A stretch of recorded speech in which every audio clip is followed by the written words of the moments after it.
Hi guys, I'm Woodcraft Hamster, and I thought I'd do another video on my prepping series today. Now I actually had a comment from one of my subscribers a couple of weeks back, a chap called Norwegian Woods. Highly recommend checking out his channel, very sort of old school traditional style bushcraft. And basically his question was, have you considered sort of the mental and the psychological element of prepping? And I mean the short answer is yes, I have, but not to any great degree. So it got me thinking, and I thought I'd do a quick video about that, just as a sort of an aside to sort of more of the equipment and the stockpiling sort of side of prepping, which seems to be more prevalent. And I mean really the question was, how do you sort of cope, even in the short term, with sort of the change to your routine that some kind of emergency scenario would give you. Now obviously if you're looking from a bushcraft perspective, you've gone out for a night out, a weekend, a week or whatever. Now if something goes wrong, instantly you're on the back foot, because it's something that maybe you've not planned for, you've not considered. But in terms of sort of my prepping, as I've said before in my other videos, I'm prepping for sort of a short-term loss of power, loss of water, loss of gas, stuck in my house, can't get out to resupply or some things like that. And I'm fairly confident that sort of psychologically wise, I'm relatively well prepared. That's not to say that if the scenario happened I wouldn't be, but at this point in time I like to think that I am. And the reason behind that is that partly to do with my physical preps, so the items and the equipment that I've already got stockpiled. I know that I've got food for at least 2 weeks. I know that I've got ways of purifying water and cleaning water, so if there was a mains water failure for any reason, I can look at other sources that I wouldn't normally consider drinking, and I can make those safe to drink. I've got plenty of torches and candles and lanterns, so that especially if it's winter time, I know that I've basically got a way of giving myself light when it gets dark early in the evening, so I'm not sitting there for hours on end with nothing to do because it's pitch black. And on top of that, something I may do another video about is things like luxuries. And you don't hear a lot about this in prepping, but things like chocolate bars. Now, chocolate bars are great because they'll give you a real quick short-term energy boost, but also it's something that sort of, if you're in an emergency scenario, you're kind of, in theory, down to the real bare basics. So if you've got things like chocolate bars or sweets or something like that, that's a good sort of morale boost, if nothing else. And really, I suppose, in terms of my psychological preparedness, a lot of that comes down to skill sets. So you can have all the gear in the world, but if you can't use it or you don't have the skills to use it, you're going to be floundering, and that's going to put a real dent in your morale. You're going to get really, really downhearted, possibly even depressed. So taking the example of, say, fire, so I know that I've got plenty of gas stoves, I've got wood burning stoves as well, and part of my prepping is that I've got a relatively small but long enough stockpile of wood that I can cook on a wood burning stove. That's fine. I can use matches, I can use a lighter, I can use loads of different ways of lighting that. But if for whatever reason my matches run out or they get damp, my lighters for whatever reason break, if that happens, then you're in a world of trouble if that's what you're relying on. But I know that, take fire steel for example, when I first started bushcrafting, I really struggled using a fire steel. I was sitting there throwing loads of sparks off with the back of my knife, and they were flying all over the place. And it took me some time to get the technique right, and actually aiming the fire steel and aiming the sparks into my tinder to get a pretty much guaranteed fire. I'm now happy and confident and comfortable that I can do that 9 times out of 10. Certainly in most conditions, apart from kind of really bad ones, and even in bad conditions I can generally get a fire going with enough preparation, and that's kind of where the psychological element comes in. I know that I can go out and I can make a fire with limited equipment, certainly without matches and without lighters, and in my mind that gives me a really good state of mental preparedness, if you like. Same way with all of my other preps. I have lots of things in place that will allow me to do things quickly and easily. And I think this is where some people may fall down, is that if you're preparing for a certain scenario and you think, do you know what, I'm going to bug out to the middle of the woods somewhere, if you're in a position to do that, and I'll get there and I will maybe make myself some kind of a log cabin, and I will stay there until this problem is over, or I'll stay there indefinitely maybe. And you know, you can go out and you can buy all of the tools. You can get you know, saws and axes and timber framing tools and all this kind of thing, and that's great, except if you don't know how to use them. And if it's not a skill that you've practiced, you know, I've looked at a lot of the theory for building a log cabin. It's something I'd love to do later in my life. But if you gave me all the tools now and pointed me to a piece of woodland, so there you go, so fell a load of trees. Now I'm happy that I can cut down enough trees over a period of time to make a log cabin. There's no problem with that, and I suspect most people would be the same. If you then told me to start cutting in mortise joints and to start building the cabin up and all the rest of it, I'm pretty sure I would struggle. I may be able to get by, you know, I do have some skills to do with woodworking, but most of mine are fairly small scale. And I think going back to the mental preparedness, the psychological preparedness, there's nothing worse than having a semblance of a plan and not having the skills to back it up. Because as soon as you start to struggle, your morale is just going to drop. And that's where I think, you know, mental preparedness, you know, if you are prepping, you need to prep only as far as your skills and your equipment will take you. Because if you try and reach beyond your limits, you're going to very quickly struggle.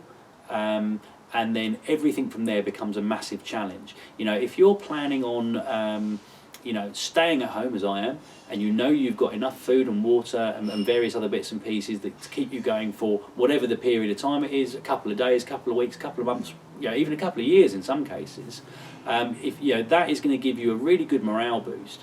And then the other side of this is, and this was specifically the question I was asked, is how do you deal with going from getting up in the morning, having a hot shower, having some breakfast, going out to work, or if you know, if you don't work or it's a weekend, you know, getting up and just doing whatever it is you want to do. You know, a lot of people will pick up their mobile phone and they'll check their emails, they'll check their Facebook and Twitter accounts, you know, that kind of thing. Some people will go downstairs, they'll turn on the TV, they'll watch the news, they'll watch some kind of TV show or whatever. And depending on the scenario and the situation, that's very unlikely to happen. So if you've lost power, you can't watch TV. You may have your phone for a short period until the battery runs out, unless you've got some kind of solar charging. You may not be able to do things like simply make a cup of coffee. Without going through the whole kind of rigmarole of building a fire and heating the water. And you know, as much as that's a very, very morale boosting thing, it's not something you're maybe going to want to do every single morning. So how do you adjust to this kind of change in lifestyle? And it's going to be quite a dramatic change in lifestyle, let's face it, because most of us are used to kind of doing certain things, and I think a lot of us do take things for granted, be it power, water, boiling water, even things like having a hot shower. You know, and I'm personally one of those people. Unless I'm out bushcrafting, every morning I'll get up and I'll have a shower. You know, personally, it helps me feel prepared for the day, if you like. You know, it's kind of part of my morning routine. And as soon as you break a routine, your morale, whether it drops dramatically or just a little bit, your morale is going to go down. And I think the importance with prepping is knowing and understanding that your way of life, whether it's for a long period or a short period, is going to change. And I think people need to maybe give a little bit more credence and understanding to that fact. Now, going back to a couple of the TV shows that I watched over the last couple of years, specifically to do with prepping, there were a number of people who would carry out regular practice scenarios. I mean, it was more focused on things like bugging out. So yeah, they would you know, pick a particular day. If it was something the whole family was involved in, they might you know, advise some of them or not others. They might not let anybody know. And then all of a sudden, one morning at 5 a.m. or something like that, they would essentially kind of start a practice drill. So everybody would get up, they'd get their grab bags, they'd bundle all their supplies into the car, they'd shoot off for like a 2 or 3, 4, 5, 6 hour journey to wherever their bug out location was, and they'd spend a weekend or a week or whatever it was in their bug out location. And I'm not saying everyone needs to do that, but there is a definite benefit in practicing you know, some of the skills that you're going to use for whatever it is you're prepping for. So in my case, I'll be honest, it's not something I've done. It's only very recently that I've started thinking about this. And what I think I'm going to do is I may actually start doing a day or a couple of days of sort of practicing without some of the necessities that I'm basing my preps on. So, you know, I might do something, I'll say there's no water, there's no gas, there's no electricity, maybe all three, and just see if I can spend a weekend without those necessities. You know, I can cook out in the garden, I can cook on a camping stove. You know, winter is sort of on its way and the nights are starting to draw in. So, you know, maybe I'll say, right, you know, so from 5, 6 in the evening when it starts getting dark over here, I won't use any lights. I'll maybe use a candle lantern or I'll use a torch or whatever. I won't turn the TV on, I won't touch the laptop, I won't touch the mobile phone, and just see how I kind of get on over a 2-day period.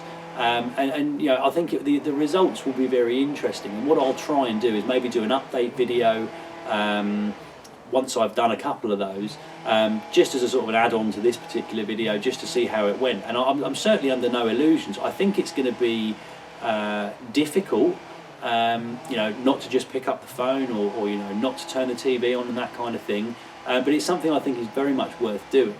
You know, it gives me a little bit of practice into you know, how I'm going to get on if I don't have any of those necessities, and also it will explain to me hopefully a little bit more about how I cope with it mentally.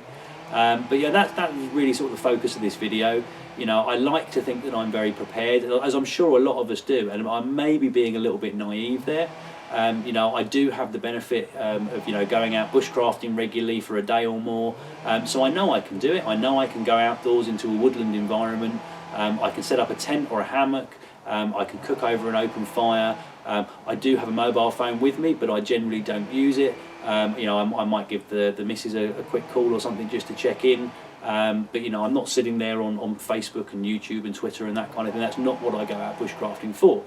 So I know I can do it in that environment, but can I do it when I'm at home where I've got all of these modern conveniences sitting there essentially calling out to me, saying, you know, well, why don't you just turn the TV on, why don't you just fire up the laptop or what have you. So I think it'll be a very interesting test, and it's something I'd highly recommend to anyone that is looking at prepping doing. You know, whatever it is you're preparing for, give it a little bit of a trial run. Not only will it let you go through some of your physical preps and you can check out your equipment, you can make sure things work the way you think they're going to, but also more importantly, it's going to give you that kind of mental sort of check, if you like, to see whether or not you can actually cope with doing it. Now obviously there's a little bit of a bias in this, because obviously you know that you're only practicing, therefore you know that if for whatever reason you could just, you know, pick up that item and turn it on or whatever, and also you know that you're only doing it for a day or 2 days or a week or whatever it might be, so you know that there's an end in sight, whereas in a proper emergency situation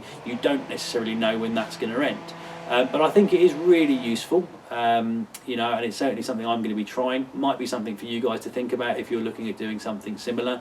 I think there's a definite benefit in testing yourself and testing your kit like that, and I'll definitely report back in sort of maybe a month or so's time when I've had a chance to try it myself. But anyway guys, I've rambled on long enough, so I hope it was useful. Hit like and subscribe if you'd like to see more, and I hope you'll all join me next time. Thanks guys.